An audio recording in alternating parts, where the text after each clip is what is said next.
Chapter 6: Imagination, the Workshop of the Mind. The fifth step toward riches. The imagination is literally the workshop wherein are fashioned all plans created by man. The impulse, the desire, is given shape, form, and action through the aid of the imaginative faculty of the mind. It has been said that man can create anything which he can imagine. Of all the ages of civilization, this is the most favorable for the development of the imagination because it is an age of rapid change. On every hand, one may contact stimuli which develop the imagination. Through the aid of his imaginative faculty, man has discovered and harnessed more of nature's forces during the past 50 years than during the entire history of the human race. Previous to that time, he has conquered the air so completely that the birds are a poor match for him in flying. He has harnessed the ether and made it serve as a means of instantaneous communication with any part of the world. He has analyzed and weighed the sun at a distance of millions of miles, and has determined, through the aid of imagination, the elements of which it consists. He has discovered that his own brain is both a broadcasting and a receiving station for the vibration of thought, and he is beginning now to learn how to make practical use of this discovery. He has increased the speed of locomotion until he may now travel at a speed of more than 300 miles an hour. The time will soon come when a man may break fast in New York and lunch in San Francisco. Man's only limitation, within reason, lies in his development and use of his imagination. He has not yet reached the apex of development in the use of his imaginative faculty. He has merely discovered that he has an imagination and has commenced to use it in a very elementary way. Two forms of imagination. The imaginative faculty functions in two forms. One is known as synthetic imagination and the other as creative imagination. Synthetic imagination. Through this faculty, one may arrange old concepts, ideas, or plans into new combinations. This faculty creates nothing. It merely works with the material of experience, education, and observation with which it is fed. It is the faculty used most by the inventor. With the exception of the who draws upon the creative imagination when he cannot solve his problem through synthetic imagination. Creative imagination. Through the faculty of creative imagination, the finite mind of man has direct communication with infinite intelligence. It is the faculty through which hunches and inspirations are received. It is by this faculty that all basic or new ideas are handed over to man. It is through this faculty that thought vibrations from the minds of others are received. It is through this faculty that one individual may tune in or communicate with the subconscious minds of other men. The creative imagination works automatically in the manner described in subsequent pages. This faculty functions only when the conscious mind is vibrating at an exceedingly rapid rate, as for example, when the conscious mind is stimulated through the emotion of a strong desire. The creative faculty becomes more alert, more receptive to vibrations from the sources mentioned, in proportion to its development through use. This statement is significant. Ponder over it before passing on.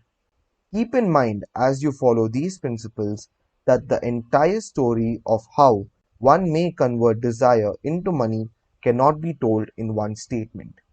The story will be complete only when one has mastered, assimilated, and begun to make use of all the principles. The great leaders of business, industry, finance, and the great artists, musicians, poets, and writers became great because they developed the faculty of creative imagination. Both the synthetic and creative faculties of imagination become more alert with use, just as any muscle or organ of the body develops through use. Desire is only a thought, an impulse. It is nebulous and ephemeral, it is abstract and of no value until it has been transformed into its physical counterpart. While the synthetic imagination is the one which will be used most frequently in the process of transforming the impulse of desire into money, you must keep in mind the fact that you may face circumstances and situations which demand use of the creative imagination as well. Your imaginative faculty may have become weak through inaction. It can be revived and made alert through use. This faculty does not die, though it may become quiescent through lack of use. Center your attention, for the time being, on the development of the synthetic imagination, because this is the faculty which you will use more often in the process of converting desire into money. Transformation of the intangible impulse of desire into tangible reality of money calls for the use of a plan or plans. These plans must be formed with the aid of the imagination and mainly with the synthetic faculty. Read the entire book through, then come back to this chapter and begin at once to put your imagination to work on the building of a plan or plans for the transformation of your desire into money. Detailed instructions for the building of plans have been given in almost every chapter. Carry out the instructions best suited to your needs. Reduce your plan to writing if you have not already gone so. The moment you complete this, you will have definitely given concrete form to the intangible desire. Read the preceding sentence once more.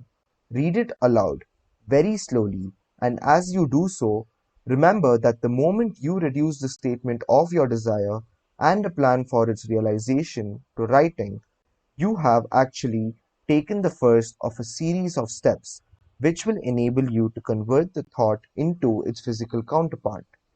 The earth on which you live, you, yourself, and every other material thing are the result of evolutionary change, through which microscopic bits of matter have been organized and arranged in an orderly fashion.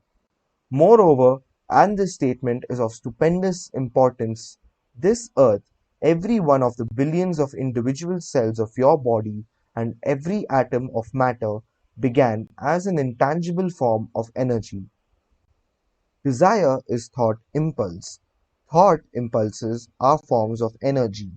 When you begin with the thought impulse, desire, to accumulate money, you are drafting into your service the same stuff that nature used in creating this earth and every material form in the universe, including the body and brain in which the thought impulses function. As far as science has been able to determine, the entire universe consists of but two elements, matter and energy. Through the combination of energy and matter has been created everything perceptible to man, from the largest star which floats in the heavens down to and including man himself. You are now engaged in the task of trying to profit by nature's method. You are, sincerely and earnestly, we hope, trying to adapt yourself to nature's laws by endeavoring to convert desire into its physical or monetary equivalent. You can do it. It has been done before. You can build a fortune through the aid of laws which are immutable. But first, you must become familiar with these laws and learn to use them. Through repetition and by approaching the description of these principles from every conceivable angle, the author hopes to reveal to you the secret through which every great fortune has been accumulated. Strange and paradoxical as it may seem, the secret is not a secret. Nature herself advertises it in the earth on which we live, the stars, the planets suspended within our view, in the elements above and around us, in every blade of grass and every form of life within our vision. Nature advertises this secret in the terms of biology. in the conversion of a tiny cell, so small that it may be lost on the point of a pin, into the human being now reading this line. The conversion of desire into its physical equivalent is certainly no more miraculous. Do not become discouraged if you do not fully comprehend all that has been stated. Unless you have long been a student of the mind, it is not to be expected that you will assimilate all that is in this chapter upon a first reading. But you will, in time, make good progress. The principles which follow will open the way for understanding of imagination. Assimilate that which you understand as you read this philosophy for the first time. Then, when you reread and study it, you will discover that something has happened to clarify it and give you a broader understanding of the whole. Above all, do not stop nor hesitate in your study of these principles until you have read the book at least 3 times, for then you will not want to stop. How to make practical use of imagination. Ideas are the beginning points of all fortunes. Ideas are products of the imagination.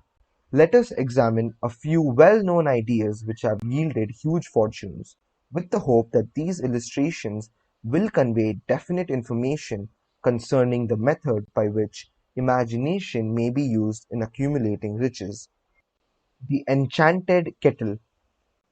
50 years ago, an old country doctor drove to town, hitched his horse, quietly slipped into a drugstore by the back door, and began dickering with the young drug clerk. His mission was destined to yield great wealth to many people. It was destined to bring to the South the most far-flung benefit since the Civil War. For more than an hour, behind the prescription counter, the old doctor and the clerk talked in low tones. Then the doctor left. He went out to the buggy and brought back a large, old-fashioned kettle, a big wooden paddle used for stirring the contents of the kettle, and deposited them in the back of the store. The clerk inspected the kettle, reached into his inside pocket, took out a roll of bills, and handed it over to the doctor. The roll contained exactly $500, the clerk's entire savings. The doctor handed over a small slip of paper on which was written a secret formula. The words on that small slip of paper were worth a king's ransom, but not to the doctor. Those magic words were needed to start the kettle to boiling, but neither the doctor nor the young clerk knew what fabulous fortunes were destined to flow from that kettle. The old doctor was glad to sell the outfit for $500. The money would pay off his debts and give him freedom of mind. The clerk was taking a big chance by staking his entire life's savings on a mere scrap of paper and an old kettle. He never dreamed his investment would start a kettle to overflowing with gold that would surpass the miraculous performance of Aladdin's lamp. What the clerk really purchased was an idea. The old kettle and the wooden paddle and the secret message on a slip of paper were incidental. The strange performance of that kettle began to take place after the new owner mixed with the secret instructions an ingredient of which the doctor knew nothing. Read the story carefully. Give your imagination a test. See if you can discover what it was that the young man added to the secret passage, which caused the kettle to overflow with gold. Remember, as you read, that this is not a story from Arabian Nights. Here you have a story of facts, stranger than fiction, facts which began in the form of an idea. Let us take a look at the vast fortunes of gold this idea has produced. It has paid, and still pays, huge fortunes to men and women all over the world, who distribute the contents of the kettle to millions of people. The old kettle is now one of the world's largest consumers of sugar, thus providing jobs of a permanent nature to thousands of men and women engaged in growing sugarcane and in refining and marketing sugar. The old kettle consumes annually millions of glass bottles, providing jobs to a huge number of glass workers. The old kettle gives employment to an army of clerks, stenographers, copywriters, and advertising experts throughout the nation. It has brought fame and fortune to scores of artists who have created magnificent pictures describing the product. The old kettle has converted a small southern city into the business capital of the South, where it now benefits directly or indirectly every business and practically every resident of the city. The influence of this idea now benefits every civilized country in the world, pouring out a continuous stream of gold to all who touch it. Gold from the kettle built and maintains one of the most prominent colleges of the South, where thousands of young people receive the training essential for success. The old kettle has done other marvelous things.